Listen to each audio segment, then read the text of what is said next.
Players to target ahead of game week 28. In this video, I will take a look at the goalkeepers, defenders, midfielders and forwards. But before we start, let's take a look at some really important information that we have to keep in mind before making our transfers.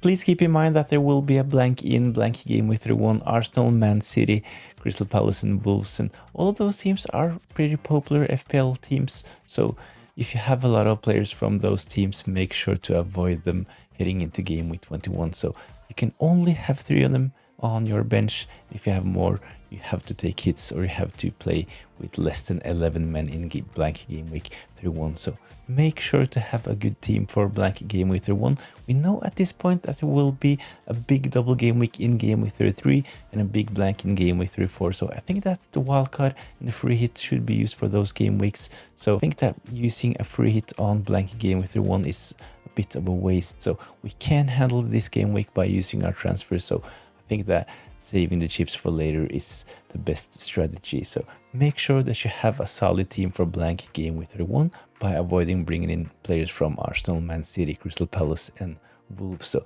let's take a look at the updated watch list. Starting with goalkeepers, I think Petrovic is a really solid option at the moment, only priced at 4.5. Bournemouth, they have some really good fixtures coming up.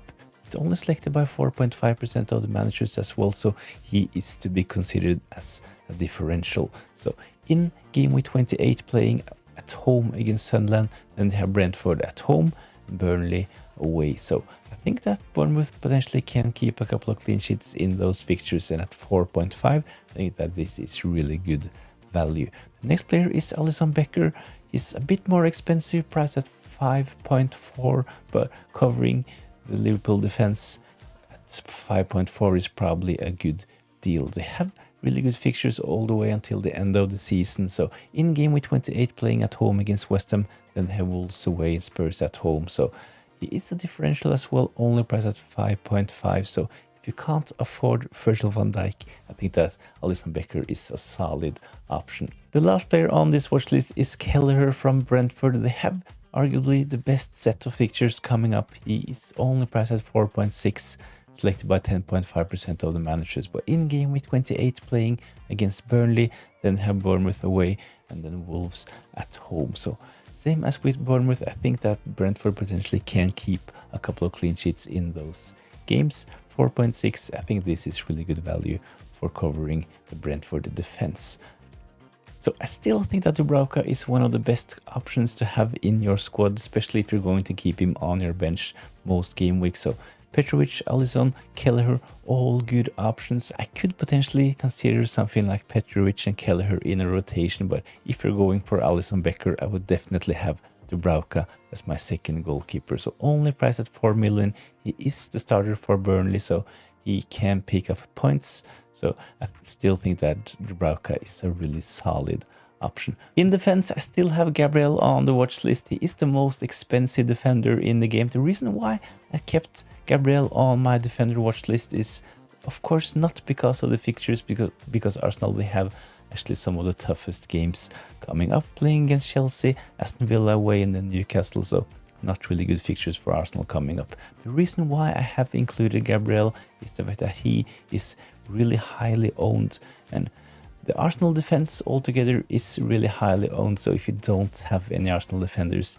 and if they keep a couple of clean sheets going forward, your rank will take a big hit. So he can, of course, pick up defensive contributions and attacking returns as well. So I think that you should have at least one Arsenal defender. If you have the likes of Timber or Saliba in your team, I think that they easily can be sold. But I think if you have Gabriel, he is a keep for now. The next player on the list is Virgil van Dijk. I think that he, not only because he did well in double game week 26, picked up 17 points for Liverpool, but he has really good attacking stats, and Liverpool, they have really good fixtures coming up. He is nailed on, he can pick up defensive contributions, and I think that he is a really solid asset going forward. He will play close to 90 minutes week in, week out. When we take a look at the fixtures, West Ham at home, Wolves away, Spurs at home, I think Van Dijk is a solid option. The last player is more budget friendly, Hill from Bournemouth. He was actually priced at 3.9, but his price has gone up to 4 million. Still really good value for a nailed on Bournemouth defender, only selected by 3.5% of the managers, so he is a differential as well. In midfield, I have included Bruno Fernandes. He is the talisman for Man United. They don't have the best fixtures coming up, but a solid game in game week 28 playing against Crystal Palace. There are some problems over at Crystal Palace. We've seen rumors about Glasner probably leaving before the season is over, so targeting Crystal Palace could be a good idea going forward. So Bruno Fernandes against Crystal Palace in game week 28 might be a really good fixture. After this game, they have Newcastle away, Aston Villa at home. Not the best fixtures, but if Man United score Bruno Fernandes, he will probably be involved. Another good option in midfield is Rodgers. Aston Villa, they are really good. They are probably a bit underrated. Rodgers, he has shown really good signs recently. So against Wolves in game week 28, this might be a really good fixture. Then they have Chelsea and Man United away. So selected by 31.5% of the managers, so Rodgers is not to be considered as a differential, but I think that he is a really solid option. One of those players, same as with Bruno Fernandes, that will play close to 90 minutes week in, week out. The last player is a bit more of a differential, selected by 14% of the managers. Wirtz, 8.4, really good fixtures. I talked about this while discussing Van Dijk. Really good fixtures for Liverpool coming up. West Ham at home, Wolves away, and Spurs at home. Up front, there are some really good forward options available at the moment. Igor Thiago, only priced at 7 million. His ownership has gone above 30%, but I still think that he is a solid option. Playing away against Burnley, away against Bournemouth, and then at home against Wolves. So really good fixtures for Brentford coming up. He is nailed on. He is the talisman for Brentford. He is on penalties, so I think that he will continue delivering. So really good expected goal involvement as well, 2.28, so I can't really see any arguments for going without Igor Thiago in the upcoming game weeks. The next player is a bit more expensive, Ekitike, 26.5% selected, priced at 8.9. I talked about the fixtures a couple of times already, but Liverpool, they play at home against West Ham, then they play away against Wolves and at home against Spurs. So I think there will be goals in those games, and Ekitike, he will most probably deliver. The thing is that Alexander Isak, he is still injured, so I think that he will play most games and start most games up front for Liverpool.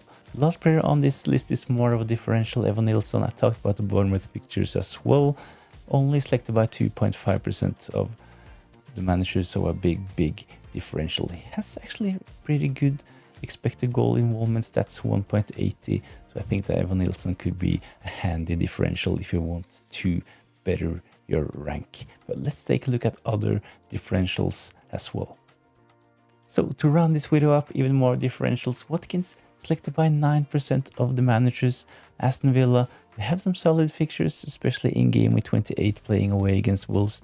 Then they have Chelsea, Man United. I think that if Aston Villa score, I think that Watkins can be involved. So 9% selected as mentioned. I think that he could be a good differential in the run-in. The next player is Django Ouattara from Brentford. Talked about the fixtures for them as well, and I think that he is one of the best players to own from Brentford. This reflects in the attacking stats. He has an expected goal involvement of 2.11, which is quite good for a budget midfielder. 5.8, I think that he is a really good enabler at the moment. The last player on this list is newly signed Strand Larsen from Wolves to Crystal Palace, only selected by 2.5% of the managers, scored 2 goals in his first game. I think that he potentially can be a really good asset as well. Mateta, he is rumored to be out for at least 4 weeks, so I think that Strand Larsen will continue playing up front for Crystal Palace. Against Man United in game week 28, and then they have Spurs away and Leeds at home. So I know that there are some problems over at Crystal Palace, but if they score, Strand Larsen, he has a really good chance of delivering. So if you need someone to boost your rank, one of those guys could be the solution. So please let me know what you think about this watch list in the comments down below. Please consider giving this video a like and subscribe to the channel for more FPL content.